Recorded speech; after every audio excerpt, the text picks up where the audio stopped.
Go ahead. Thank you, Jen. There is a mask requirement inside D.C. restaurants, yet President Biden and the First Lady were not wearing masks while walking around a D.C. restaurant on Saturday. Why?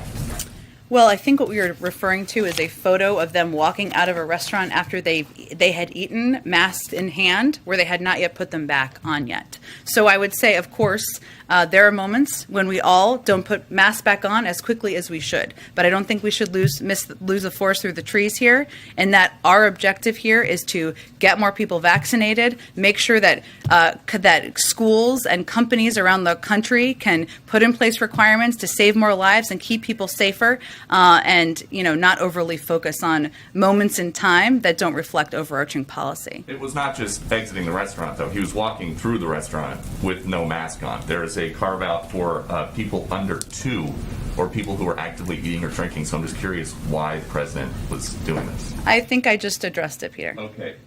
Why did the president break his promise not to enter into any decisions about what cases the Justice Department should bring and not bring?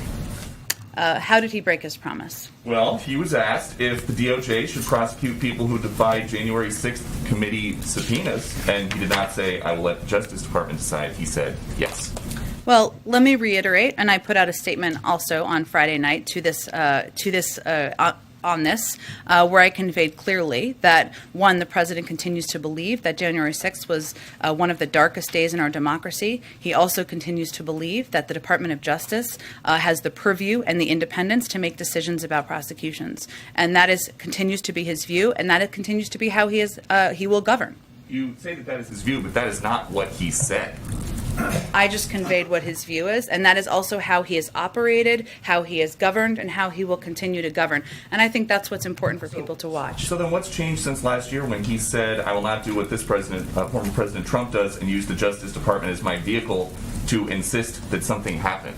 Well, since you give me the opportunity here, former President Trump used his office to incite an insurrection. He put political pressure on senior DOJ officials to propagate lies about the election to the point where they threatened to resign en masse. I think there's hardly a comparison there. But he said, President Biden said, "The Justice Department in my administration will be totally independent of me." And he said he would not enter into any decisions about what cases the agency would bring and not bring. How is that not exactly and what he he's has doing? not, and he will not. And criminal prosecutions are their sole purview.